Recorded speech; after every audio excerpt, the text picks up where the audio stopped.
Assalamualaikum warahmatullahi wabarakatuh. Waalaikumsalam. Tengok si Nurma ketawanya aja. Semangat pagi. Pagi luar biasa. Are you ready? Yes, I am ready. Oke, tangan dulu. Hah? Iya lah. Ya. Bajunya. Kayak makbun kan? Oke.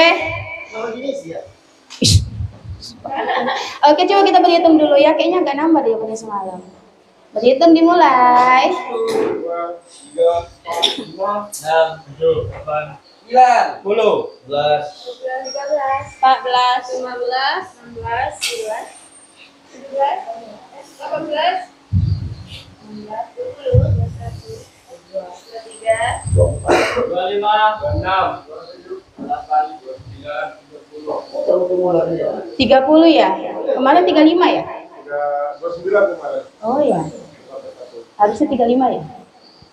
Oke, untuk materi kita kali ini sebagai motivasinya saya meranjuk ke 3S aja. 3S, ada yang tahu 3S? Oke, senyum, sapa, salam. Di mana saja dipakai lini untuk 3S itu? Coba mana halo-halonya? Cek. Bu Rega. Di mana lini yang Bu Rega pelayanan 3S? 3S itu karya Bu. Cek. Kalau 3S itu ketika kita jumpa sama pelanggan atau sama rekan kerja. Kan dia senyum salam sapa. Ya. Ketika jumpa konsumen atau karyawan gitu. Oh, berarti ke pelanggan dan ke Teman rekan kerja juga harus Iya, ke pelanggan dan rekan kerja. Oke. Kita langsung tutor aja ya. Kebetulan saya juga di divisi AP9. Jadi kita berbagi pengalaman juga. Jadi saya mau minta dua orang deh maju. Dua orang maju sama SPP-nya lah dua-dua. Tutor kita. Jadi biar bisa jadi pengalaman bagi tim kita yang lain kan, nggak tahu kan, untuk nambah wawasan atau ketika interaksi seperti itu. Soalnya kan pelayanannya di mana aja ya, nggak hanya di retail, di dosen juga seperti itu. Maju. Maju. Oke. Sini Bu, di depan Bu.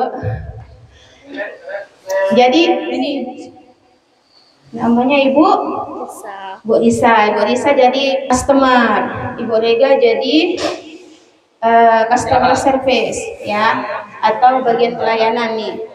Seperti biasa Ibu dari awal masuk, jadi cluenya Ibu masuk ke toko grosir Lapang Putra, tapi Ibu nggak tahu nih harganya berapa, masih ingin coba berjualan seperti itu.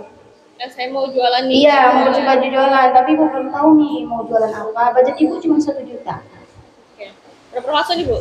Iya, seperti itu. Mana kita bakalan sering nanti jumpanya seperti itu. Nah, coba mulai 1, 2, 3. Iya, boleh. Ya Ibu Rega. Ibu bagian pelayanannya. Siang ya. Iya, bebas. Betul nih Bu. Perhatikan ya tim pelayanannya. Saya baru mau buka usaha. Ada rekomendasi? Ibu ngomong aja saya yang Ada rekomendasi nggak ya untuk yang mulai usaha, mulai dari 1 jutaan, Kak? Kan itu prosedurnya apa aja? Berdasarkan pengalaman kalian. Iya, benar. Nah, ini kan kalian sebagai jangan grosir, retail. Iya, boleh. Biar Bebas. lebih lepas gitu. Tapi naik sandal gitu ya Bu?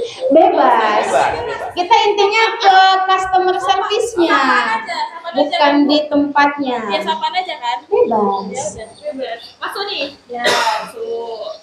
Selamat pagi. Apa namanya? Iya kan? Ibu jangan bisik-bisik ngomongnya. Selamat datang di Lapang Putra. Ada yang bisa dibantu Ibu? Saya mau cari sendal. Ada, boleh. Silakan Ibu sebelah sini. Seperti itu ya. Biasanya, ayo kita coba ya. Ini kalau saya ya. Oke. Saya masuk dulu. Ibu mau jadi pelanggan saya customer service-nya, cik-ciknya ya. Ibu masuk situ ya. Bu. Terus Ibu kan masuk enggak kayak Oh, iya. kan? Atau saya Pembeli dan penjual gitu. biasanya kan pembeli kan gini kan, datanglah disambut kan nggak mungkin datang Bu mau beli kan nggak mungkin. Ya Bu, ada yang bisa dibantu? Mau cari apa? Mau pakai sendal Ibu. Sendal. Oh boleh Bu, ayo sini. Kira-kira gini ya, Ibu mau yang gimana sendalnya? Sandal karet ada? Karet ada. Ibu mau yang gimana modelnya? Yang Boleh saya model dapat? lucu-lucu lah Bu. Lucu-lucu banyak. Sini Bu, ini contohnya ya Bu ya. Ini coba lihat dulu Bu ini. Cantik nggak? Cocok nggak sama Ibu? Boleh lah kalau ada yang model lain mungkin. Boleh banyak. Ibu mau berapa model saya rekomendasiin sih Bu yang pas moving. Ibu maaf Bu, mohon maaf. Ibu baru ingin mulai berjualan ya? Iya. Oh gitu, baik. Kalau saran saya sih, bagusan yang model ini Bu. Harganya juga terjangkau seperti itu. Itu dipasang juga laku seperti itu Bu. Mau coba Ibu ya? Boleh deh. Boleh. Saya ambilin per satu seri ya. Iya, boleh. Oke siap. Tuh, satu, yang kedua kita kuras duitnya, nggak mungkin 1 juta kan? Nah, misalnya nih dia dapat, masuk, Bu, ini coba lihat dulu nih, ini dia memang nggak sendal sih, tapi misalnya nih, Ibu nih kan jual sendal. Kalau sendal itu kan biasanya tuh orang kadang nengok topi, nengok apa, misalnya ambil sendal, kayaknya nggak matching nih, coba lihat tambah topi. Coba Ibu coba dulu sedikit aja, nggak usah banyak-banyak kayak satu model tuh entah 3 atau 4 coba dipajangkan. Laris loh Bu, ini saya kasihnya yang paling laris dari sini. Udah penjual-penjual lain juga udah pada beli, laris repeat semua gitu. Ini bagus ya? Iya bagus banget, banyak penjualannya Bu. Setiap hari pasti lah. Boleh deh. Biasanya ya kok dari pelanggan-pelanggan seperti itu gitu. Boleh? Boleh deh saya coba dulu 10 ya kalau ada. Boleh, siap. Jadi saya tambah nih Bu ya, di keranjang ya. Berarti topi sama sendal ya. Oh iya Bu, sebelah sini Bu. Ibu boleh bantu registrasi membernya dikasih biar nanti Ibu di sini banyak programnya loh, bisa belanja sekian dapat cashback atau yang lainnya gitu. Dapat reward ya? Iya benar seperti itu. Boleh? Dibantu di tas ya? Boleh. Baik, makasih Bu. Cepet dibantu di tas. Terus pas dia mau pergi nih kan, Bu nanti jangan lupa ya kesini lagi ya. Iya, siap. Nanti kalau habis ya siap nomor saya Bu. Oh boleh. Oke, makasih Bu. Seperti itu ya kira-kira teman-teman. Tepuk tangan. Itu aja sih kalau yang simpelnya untuk pramu yang baru mau belajar seperti itu simpelnya, atau yang ke marketing yang juga baru belajar simpelnya seperti itu. Kebanyakan berarti itu apa, pertama senyum sapa kan, terus ajak dia komunikasi 2 arah. Setelah dia komunikasi 2 arah, tanya, jangan dia yang kita tanya pura-pura untuk menggali informasi. Jadi sebetulnya kebutuhannya apa sih, problem dia apa sih, baru masuk problem solving kita. Setelah problem solving kita masuk, dia kan merasa kayak diyakini nih, istilah gitu kan. Barulah masuk teknik marketing kita untuk closing. Setelah closing segala macam, pelayanan kita juga bagus. Setelah dia belanja dan komunikasi juga bagus, efeknya bakalan menjadi repeat seperti itu. Itu saja sih dari saya. Assalamualaikum warahmatullahi wabarakatuh.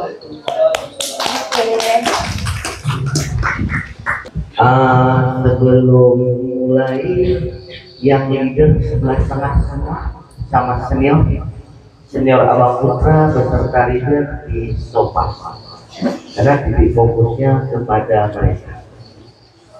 Assalamualaikum warahmatullahi wabarakatuh.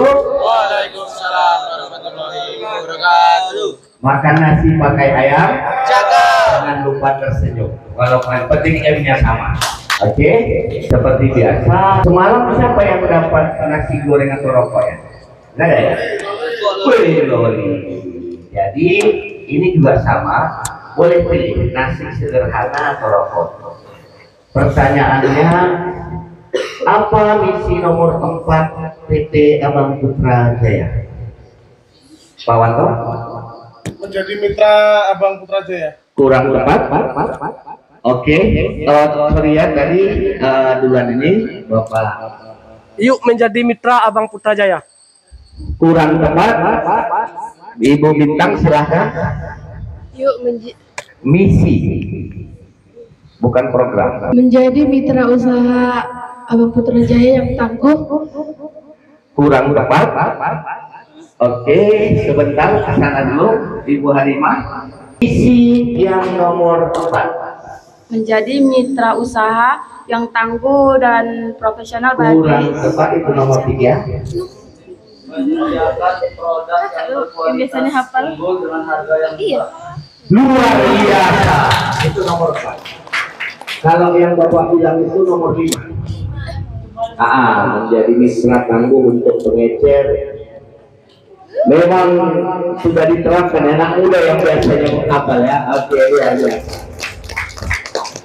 Baik, sedikit saya beri masukan tentang Wana, terutama leader-leader super profesional training. Jadi mungkin di tempat kalian lama ada namanya 5S kalau tak salah ingat saya. Ya Pak. Ya kan? Cuman 5S kalian kan baku. Kenapa baku? Karena hanya sambutan awal saja, selebihnya pembeli yang sudah milih karena sudah disiapkan fasilitas yang nyaman, branding yang sudah kuat, seperti itu. Jadi ada sedikit perbedaan. Perbedaannya, kalau di tempat lama mungkin Alfa Indomaret itu hanya komunikasi awal, sambutan awal, jadi baku. Tapi kalau kita di Grosir, yang interaksi langsung dengan customer seperti yang dicontohkan Ibu Ana. Jadi untuk ke depan nanti itu boleh jadi acuan supervisor trainer sama, satu jadi pembeli, satu jadi penjual, satu pembeli penjual. Jadi yang memberi penilaian nanti si pembelinya. Semakin lama semakin bikin pembeli yang rewel. Biasanya ibu-ibu paling rewel tuh beli. Itu untuk melatih dalam teknik closing. Jadi bisa coba penjelasan Ibu Ana tadi, saya simpelkan mungkin ya. Pertama sambutan awal, ya kan? Setelah sambutan awal, apa yang dibutuhkan pelanggan? Setelah apa yang dibutuhkan pelanggan, apa yang kita tawarkan? Yang kita tawarkan ini banyak. Contoh, ada program, ada ini, ada itu. Itulah dia. Istilah kalau bahasa simpelnya saya dulu sebagai seorang penjual, bagaimana isi di dompet dia habis ke lagi saya. Jadi metodenya disambut awal, tahu apa? Karena tanya dulu apa yang dibutuhkan. Setelah ditanya apa yang dibutuhkan, jangan berhenti di situ. Tawarkan apa yang kita punya. Jadi menawarkan yang poin ketiga itu lebih ke misalnya dia jual sandal Thailand yang mirip-mirip. Jadi di situ bagi pramuniaga gali informasi kebutuhannya. Setelah digali, itulah melalui komunikasi. Cara menggali kebutuhan daripada customer itu bertanya. Pertanyaannya jelas tepat. Itulah yang akan kita pelajari di sini. Tepuk tangan untuk Buan. Baik, semalam saya dapat dari Pak Wanto ya. Apa pertanyaan Pak Wanto semalam? Kurang ya? Yang mau saya jelaskan sore-sore? Kurang ingat? Oke. Oh, satu lagi. Terkhusus kepada senior, apabila sudah menerima surat keputusan yang dipenuhi jadi yang promosinya, baca pahami pasal-pasalnya, aturannya. Jadi supaya tidak gagal paham ketika kami memberikan surat teguran yang sudah disetujui, job desk dan segalanya. Baca, simak, cermati, pahami. Oh, dari SMD Retail ada hadir ya? Oke, kita sudah sepakat ya materi sebelumnya. Bagi yang baru, fokus pada tujuan, jangan sia-siakan masa mudamu, mulai melangkah, mulai dari hal kecil yang terlebih dahulu. Kebahagiaan itu berhubungan dengan bagaimana usaha kita mengembangkan skill, bukan fokus pada hasil. Kelima, butuh kepercayaan dan support dari orang-orang yang sudah sukses terlebih dahulu. Ini sama, dunia kerja juga gitu. Kalau ada orang dalam kita cepat hadir. Keenam, pengalaman kegagalan masa proses menuju sukses, saya sudah ceritakan. Ketujuh, jadilah motivator terhebat untuk diri sendiri. Ini langkah-langkahnya. Ini saya menjawab pertanyaan Pak Wanto semalam. Tips mengelola stres saat diberikan target tugas yang sangat banyak oleh pimpinan karena akan terjadi di ke depan. Mungkin selama ini juga sedang mengalami. Oke. Jadi tips yang sudah berhasil saya terapkan, tidak usah fokus ke sini, fokus ke saya, karena itu hanya dasar biar penjelasannya. Oke. Buat grup WA rencana kerja, sematkan. Kenapa harus WA? Karena hari-hari WA yang kita lihat. Mungkin WA yang lebih rutin kita lihat. Oke. Buat grup WA itu kedua nomor sematkan. Setiap ada perintah, catat ikut tersebut. Mau perintahnya datang pagi, siang, sore, ini. Kemudian pasti kita sering mengalami lagi naik motor, teringat kita sesuatu. Kalau saya berhentikan itu mobil, saya catat. Kenapa harus saya catat?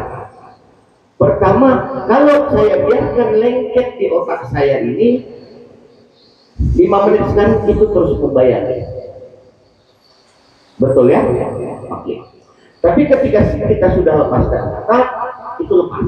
Paham sampai di sini? Setiap pagi hari pilih tugas yang prioritas. Jadi waktu mencatat itu di mobil, lagi di mobil pun suara seberapa saya paham. Oke? Tapi saya nggak kerjakan. Catatannya jangan dikerjakan, hanya dicatat, bukan dikerjakan. 1000 data, rencana-rencana itu catat semua. Oke? Kemudian setiap pagi pilih tugas yang prioritas. Kalau saya pagi saya rapikan dulu kalimatnya. Setelah rapi, saya mulai pilih prioritas. Oke? Setelah dipilih prioritas, selesai, finish, saya hapus. Tertinggal di nomor 1 lagi. Bukan finish, saya hapus. Jadi sampai nanti terakhir 10, 3, 12 seperti itu.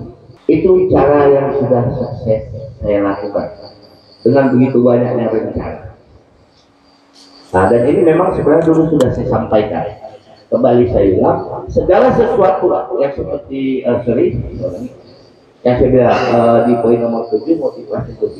Jadi sesuatu yang kita dengarkan dan sesuatu yang kita pahami, apabila tidak kita lakukan, itu percuma. Itulah tadi poin keempat, melangkah dari hal kecil. Sampai di sini paham? Oke, tepuk tangan buat saya. Nah, jadi setelah saya sampaikan, tak ada lagi nanti target ini nggak ada. Prioritas ada. Bangun pagi itu bikin nggak gampang dengan nilai. Ternyata bangun pagi itu berpengaruh besar sama suasana hati dan juga jauh pagi. Menurut saya, orang yang punya jam tidur kayak kan itu beresiko lebih tinggi daripada nilai. Meski sebenarnya jam biologi dan kondisi tiap orang itu beda-beda, jadi nggak semua orang itu dianjurkan buat bangun pagi. Tapi tetap banyak manfaat yang bisa didapat dari bangun pagi. Sinar matahari pagi, dengan seger, jam tidur yang teratur, suasana hati yang bagus dan masih banyak lagi. Lakuin itu di 20 menit keringat, 20 menit untuk refleksi, 20 menit. Emangnya kalau sukses harus bangun pagi. CEO Apple bangun jam 3.45 pagi, CEO Starbucks bangun jam 4.30, dan bahkan CEO Disney juga bangun jam 4.30 pagi. Bukan itu aja, bahkan ada pepatah Inggris yang bilang burung yang bangun pagi mendapatkan cacing yang adalah makanan untuk para burung. Dan gua ketemu jawabannya di buku berjudul Deep Work. Mungkin kalian bertanya, apa hubungannya bangun pagi sama Deep Work? Kita tinggal di dunia yang penuh dengan gangguan, notifikasi Instagram, TikTok, bahkan WhatsApp dari bos atau tim. Beberapa dari notifikasi ini yang penting, tapi mereka mengganggu kita dari bekerja dalam konsentrasi penuh. Sedangkan bekerja dalam konsentrasi penuh untuk 1 jam itu bisa lebih bermanfaat daripada kita kerja 3 jam tapi nggak ada konsentrasinya. Jadi banyak orang sukses sadar tentang hal ini dan mereka coba sisi waktu di pagi hari 1-3 jam untuk kerja fokus tanpa gangguan satu orang pun. Tapi yang harus kalian sadari, nggak semua orang sukses itu bangun pagi, karena ada dari mereka yang lebih diri untuk fokus kerjanya itu di malam hari daripada pagi hari.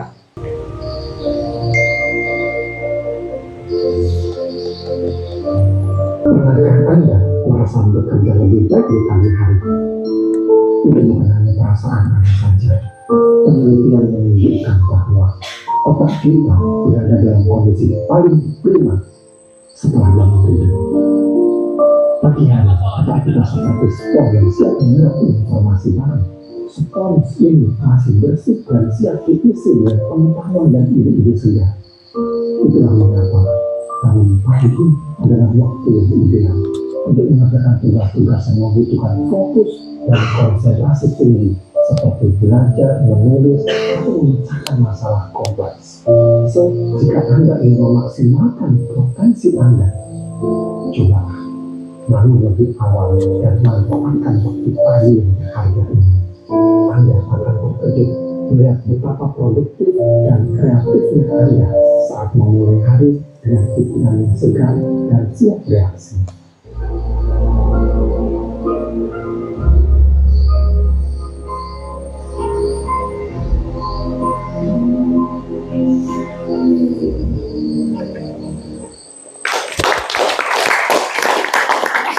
Oke. Jadi karena dunia kerja, saya tidak menuntut kalian itu bangunnya pagi, cuma jam masuk. Tapi 3 jam pertama saat otak kita bangun pagi, itulah kita paling prima. Cek.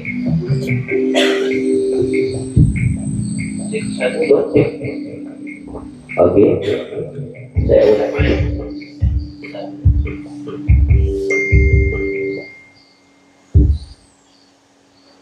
Saya ulangi. Baik.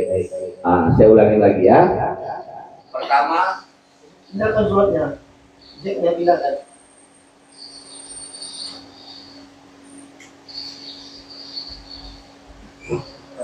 oke, cek 1 2 cek.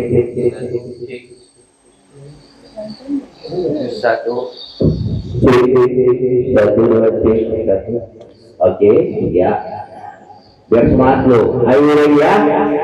Are you ready? Oke, jadi pertama, kata-kata di ayat tengah malam itu jangan salah penafsiran, itu dini hari, bukan malam. Di dini hari. Yang kedua, saat pagi, di situ otak kita paling prima dan produktif. 3 jam awal, di situ pilih masalah-masalah paling kompleks, paling sulit yang kita putuskan. Dan ini sudah saya lakukan dan rekan-rekan inilah hasilnya. Dan bagi leader-leader, disitulah perencanaannya, menyusun perencanaan. Karena sesuatu yang direncanakan dengan baik saat otak lagi prima itu bagus daripada kita merencanakan di saat kerjaan mau dikerjakan. Jadi paham sampai di sini? Oke. Jadi sebelum pelatihan ada satu poin mau saya sampaikan. Histori kepemimpinan Abang Putra. Jadi rekan-rekan yang baru sangat bersyukur masuknya di zaman sekarang. Kenapa? Ya kan? Pertama, saya pimpin ini boleh disaksikan sama senior. Saya pemimpinnya arahan tidak jelas, ngomong ribet, enggak sabaran, taunya menuntut. Nah, dan mungkin banyak lagi ya, USO ya. Jadi, kenapa saya sampaikan senyum USO? Itulah salah satu kelemahan saya dulu. Jadi, berdasarkan materi kita, tidak ada kata terlambat. Tidak ada namanya kata gagal. Kalau kita mulai melangkah dari hal kecil. Tepuk tangan untuk saya.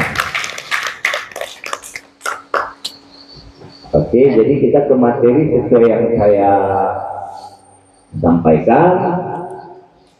Part 1 ya. Sebentar. mengembangkan keterampilan komunikasi yang produktif. Kenapa kesini dulu? Karena ini dasarnya dulu. Inilah dasarnya, maupun customer service-nya semua ini dasarnya. Oke, boleh majukan sedikit ke sini? Oke ya. Daftar isi. 3 pilar komunikasi: verbal, vokal, visual. 2. Prinsip dasar berkomunikasi.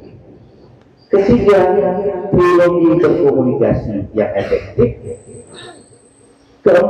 7 prinsip komunikasi yang produktif. 5. Mengembangkan keterampilan mendengarkan dengan aktif. 6. Strategi mendengarkan umpan balik. Nah, jadi inilah salah satu yang saya pelajari dan mari kita belajar bersama-sama. Kemungkinan untuk materi 6 materi ini 10 hari 10 pagi. Jadi satu-satu kita bahas. Jadi pengertian komunikasi. Komunikasi menurut para ahli adalah proses di mana 2 atau lebih orang saling bertukar informasi, ide, perasaan, atau pemahaman untuk menciptakan, untuk mencapai saling pengertian. Itu makna daripada komunikasi. Proses ini melibatkan penyampaian pesan melalui berbagai media, baik verbal maupun non-verbal, dan bertujuan untuk mempengaruhi atau mengubah perilaku penerima pesan atau orang yang kita ajak bicara. Harus paham dulu pengertian komunikasi. Fungsi, kamu mau monitor, kan dari monitor. Biar fokus ke saya. Komunikasi digunakan untuk menyampaikan informasi, baik itu berupa fakta, data, atau pengetahuan baru. Tujuan ini membantu dalam memperluas wawasan dan pengetahuan kita. Itu fungsinya. Karena biasanya jika orang awam sesuatu itu kita tak tahu tujuannya, kita lakukan karena biasa, betul ya? Tujuan utama berkomunikasi adalah menciptakan kesepahaman, menyampaikan informasi, mempengaruhi sikap dan perilaku, membangun hubungan, memecahkan masalah, meningkatkan kinerja, dan membangun identitas. Komunikasi juga dapat digunakan untuk menyampaikan ide, membangun kerjasama, dan memotivasi orang lain. Jadi kita fokus karena di kerja kita fokus kepada menyampaikan ide, membangun kerjasama, terletak kita pelanggan, negosiasi, dan memotivasi orang lain. Oke. Tujuan spesifik kita bahas satu-satu. Saya berikan contoh, menciptakan kesepahaman.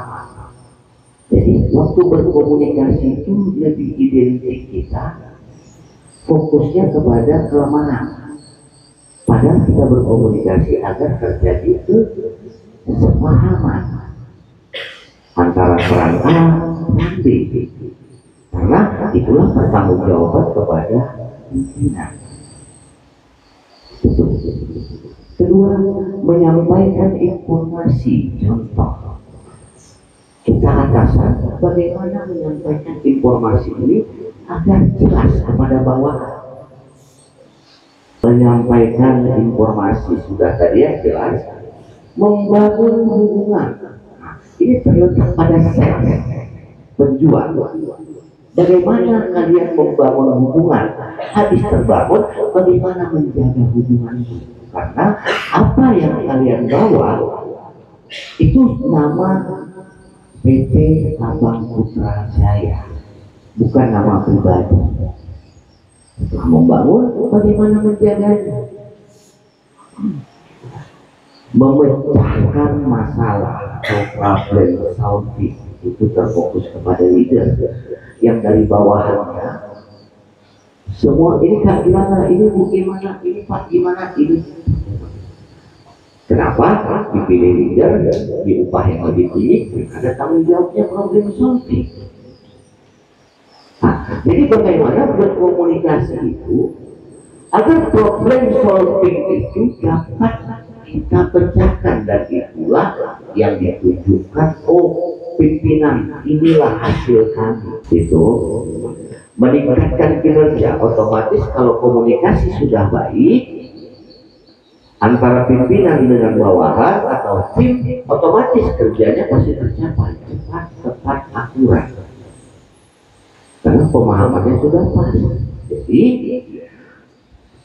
untuk meningkatkan kinerja, karena ini yang poin utama yang kita briefing itu bukan kalau memang tahap baru belajar, briefingnya jangan briefing-briefingan, perjelas kata-katanya. Contoh, nah mungkin waktu memang ada sesuatu bawahan itu berkata tukar, kita simpulkan saja apa inti-inti poinnya. Nah, seperti yang saya jelaskan ke Bu Ana tadi kan, saya jelaskan detail, saya kasih intinya. Seperti itu. Nah, jadi inti itu leader lah. Makanya nanti ada namanya mendengarkan dengan aktif. Jadi agar ketika kita dengarkan, waktu memberikan pertanyaan itu kita tepat. Membangun identitas dan citra yang seperti saya jelaskan, kalian membawa namanya PT Abang Putrajaya, saling memahami. Nah, jadi untuk saling memahami ini, kenapa dituntut sebagai pekerja itu profesional? Profesionalnya tadi, itulah bukan individu yang kalian bawa, peran yang dibawa. Aku peranku ini, tanggung jawabku ini, hakku ini, wewenangku ini. Aku tanggung jawabku ini, wewenangku ini, hakku ini. Itulah makanya dibuat 7 tes. Makanya dari sini nanti pahami semua job desk. Di situ tertera tanggung jawab, hak, wewenang, semua ada.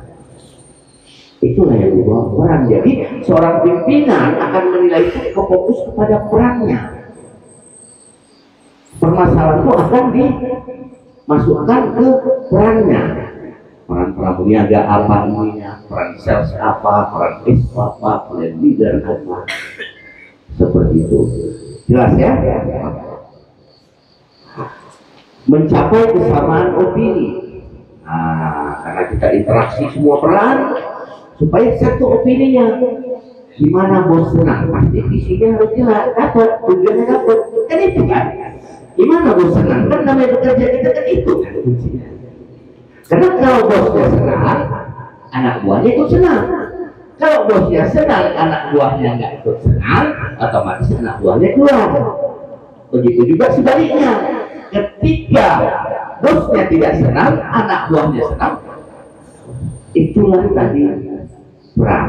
Ada semua. Kalian perannya bawahan, saya perannya pimpinan. Seperti itu. Memotivasi. Jadi memotivasi ini kita lah leader-leader, termasuk saya sebagai leader keseluruhan Abang Putra, memotivasi. Seperti itu. Jelas? Nah, itulah tujuan spesifik berkomunikasi di Abang Putra Jaya. Tepuk tangan.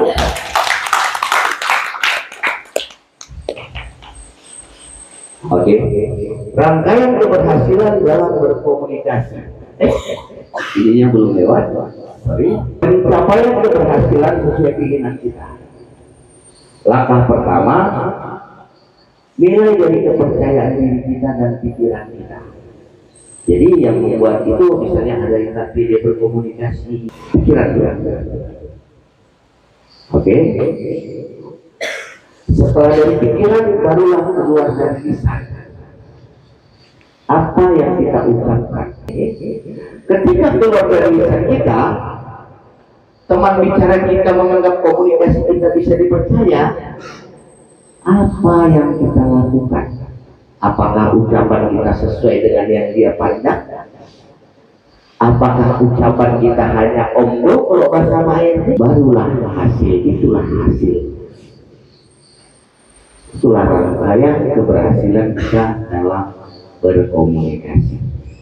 Contoh tips saya kasihkan kepada kita yang tidak memiliki public speaking yang baik, tapi kita mau berkomunikasi dengan baik, jelas, tepat. Tipsnya, nilai dari kepercayaan dan pikiran. Jadi sebelum kita ucapkan, tulis, rencanakan. Jadi kalau kita menulis, siapa saja pasti bisa ngerti. Tapi kalau berbicara, apalagi mati lampu, oke, tepuk tangan dulu.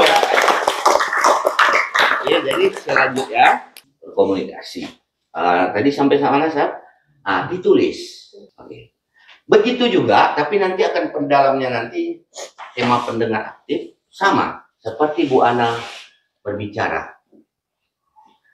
Dengarkan secara aktif, jangan disela. Dengarkan, kalau bahasa saya itu dengarkan, cermati, paham. Jadi dari poin-poin tadi itulah diambil. Tulis, kan saya tulis tadi poin yang disampaikan Bu Ana supaya lebih ditangkap sama tim dan orang lain. Detail kita jelaskan, tapi terkadang kan orang lebih gampang singkat jelas. Makanya kan orang-orang pembicara itu kan yang intelek itu seperti itu. Kan yang disampaikan Bu Ana seperti itu, tapi nanti dalamnya lebih berikutnya. Baik, nilai dari kepercayaan dan pikiran. Sudah paham di sini ya? Oke, karena tak ada monitor, lampu. Kita berkomunikasi biasanya digunakan untuk memperoleh informasi, memberikan motivasi, membuat janji, memberi nasihat, menjual, mengucapkan selamat, menipu, dan sebagainya. Jadi saya akan fokus kepada poin menjual. Jadi komunikasi itulah kita, betul ya? Sepakat ya? Oke, karena tak ada monitor. Penelitian menyatakan 70% kesalahan di dunia kerja adalah hasil dari komunikasi yang buruk. Ini bukan saya yang bicara, ini peneliti. Jadi 70% kesalahan kinerja karena komunikasi yang buruk. Makanya di sini terkhusus kepada leader-leader yang rekrutan bawahan, apapun omongannya dengarkan dengan aktif dulu. Apa maksud sebenarnya? Seperti itu. Oke, jadi part 1 selesai.